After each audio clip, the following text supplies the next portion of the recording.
A pair of urban explorers are standing in front of a rather creepy-looking public school building. One explains to the other that it has been abandoned for years, though no one in the town seems to know exactly why.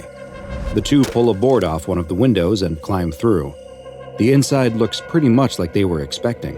Their flashlights reveal that years of squatters, teens partying, and wild animals have left plenty of refuse and debris lying around. There are two wings branching off the central portion of the building. They pick one of them to explore and start walking down the hall. As they make their way down past the graffiti-tagged walls, they stop to investigate one of the classrooms. It looks to be in the same bad state as the rest of the building, but incredibly, there's still writing on the chalkboard, as if the teacher stopped in the middle of a lesson and walked out. There's even a shriveled old apple still on the desk. As they exit the classroom back into the hallway, one of them stops. Wasn't the graffiti on the wall different before? Impossible. They must be mistaken. They keep walking and come to a stairwell. Time to explore the upper floors.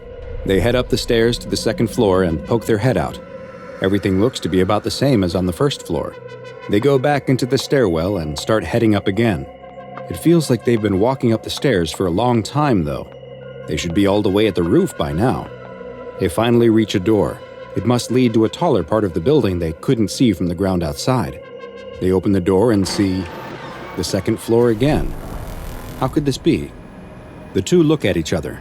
They've explored a lot of strange abandoned places, but nothing has creeped them out like this before.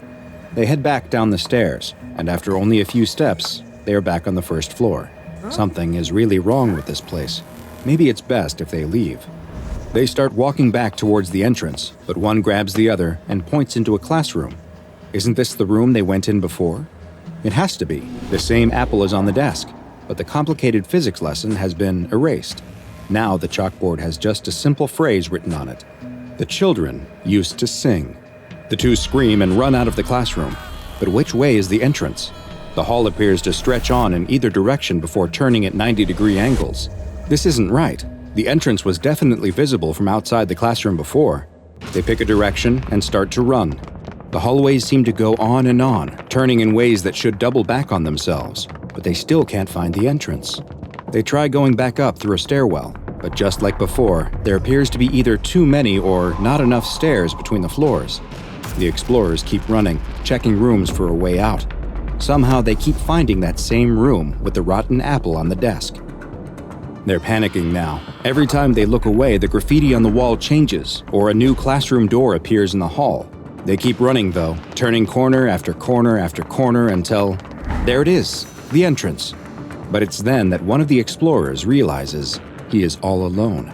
He must have outran his friend. He looks at the entrance. It's so close. He starts to step towards it, but no. He can't leave his friend. He'll find him. He turns around and right in front of him is the same classroom again. The one with the apple. Only this time, his friend is in there, sitting in a desk in the middle of the room, asleep. Gathering the last of his courage, he runs into the room and tries to wake his friend, but he won't come out of his deep sleep. He pulls him out of the desk. If he won't walk out, he'll drag him out. He pulls him out of the classroom and down the hall towards the entrance. They're almost home free.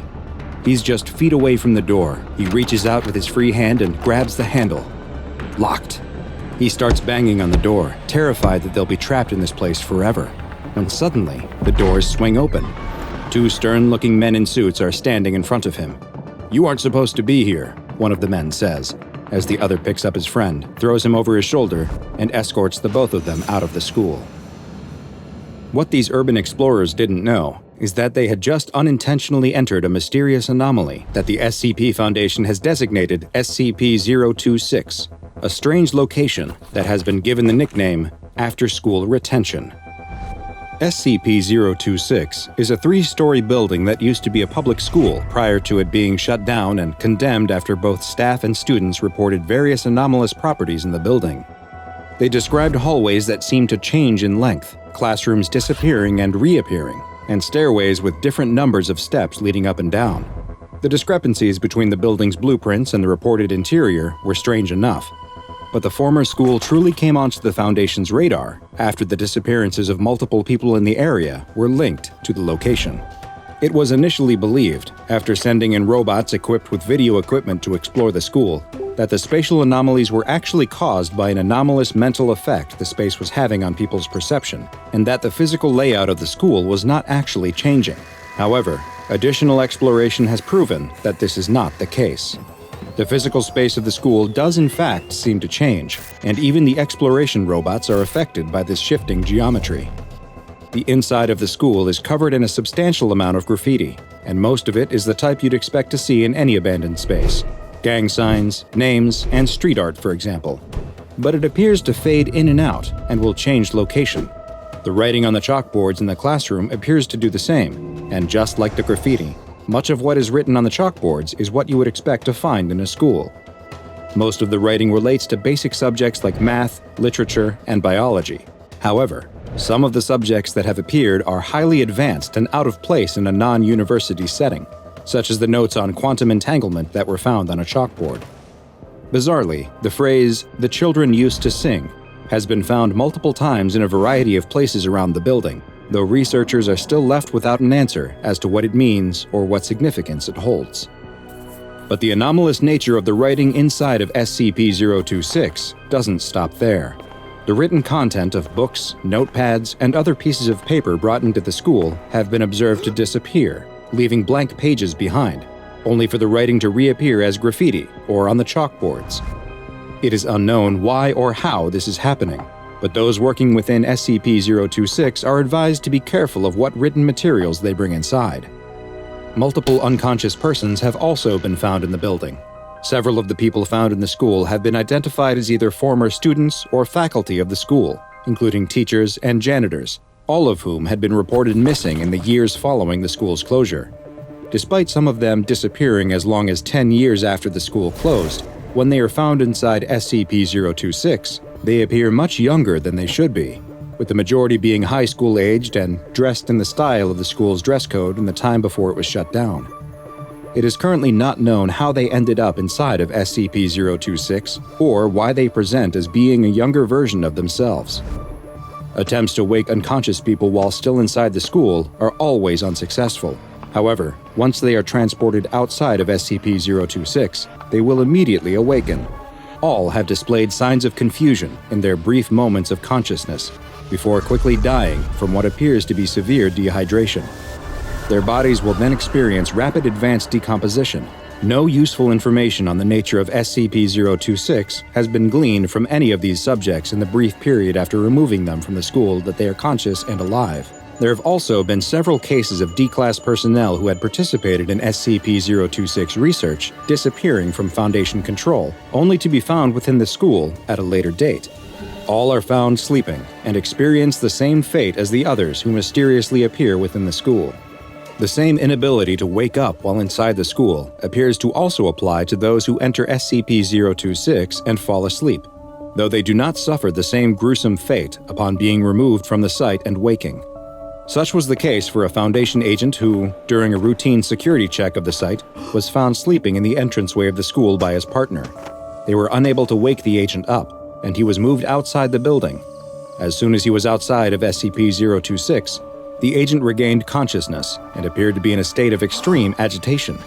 In later interviews, he reported that he had dreamed he was in a strange classroom, and the same dream has been reported by all subjects who have fallen asleep in the school, as well as by the D-Class personnel who were later found inside.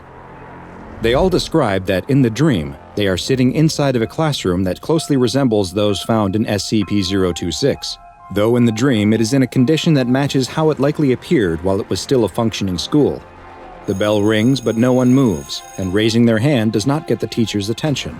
Everyone is just sitting silently. If they try to leave the classroom, they find the doors locked. They then notice what is really off about the dream. Everything is in black and white, except for the dreamer, who looks down at their own hands and realizes that they are in color. Just as they begin to realize that they are dreaming, and that they are the one who is out of place, they wake up. This dream will persist, recurring over and over, and each time it takes the dreamer longer and longer to realize that they are dreaming. They also notice each time that their hands are a little more gray. Research into SCP-026 is ongoing, and all potential entrances, including both doors and windows, are to remain locked and boarded up in between investigative missions.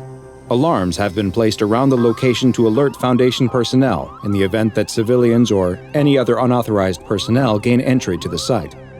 Due to the fact that even with these precautions, people continue to be found within SCP-026, and there has not yet been a reliable way discovered to prevent it, this anomaly has been classified as Euclid. While you do not appear to be at risk of any serious danger if you have not previously fallen asleep in SCP-026, pay attention to your dreams. And if at any time you find yourself back in a classroom setting where things seem, well, off, contact the nearest SCP Foundation personnel to receive Class A amnestics in order to minimize any risk of you experiencing an after-school retention. Now go and watch another entry from the files of DrBob, and make sure you subscribe and turn on notifications so you don't miss a single anomaly as we delve further and further into the SCP Foundation's classified archives.